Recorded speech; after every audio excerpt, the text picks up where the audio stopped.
Emma Raducanu was closing in on becoming seeded at a Grand Slam tournament for the first time since the 2022 U.S. Open.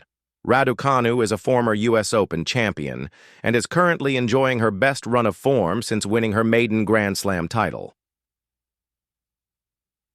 This has enabled the Briton to climb up the rankings and put Raducanu in contention to be a seed at the U.S. Open this year. However, after Raducanu lost a close-fought match to Aryna Sabalenka, she was made to wait to find out if she would be seeded for the New York Major.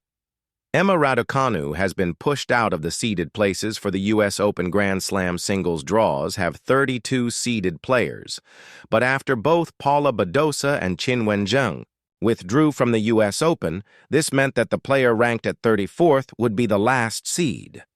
Raducanu was occupying that 34th place in the live rankings, but was waiting on other results to see if she would remain there. However, after Veronika Kudermetova beat Clara Tauson at the Cincinnati Open, she has now overtaken Raducanu and pushed her out of the seeded places. There is still the possibility that Raducanu could be seeded, with there currently being question marks over Mira Andreeva's U.S. Open participation. However, Raducanu may also slip down the rankings further, with Magda Linette just one win away from overtaking the 22-year-old.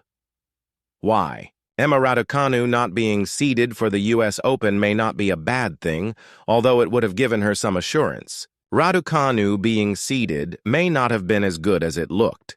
Being seeded means that you are guaranteed not to play another seed until at least the third round, whereas Raducanu could now play anyone including world number 1 Sabalenka from the first round.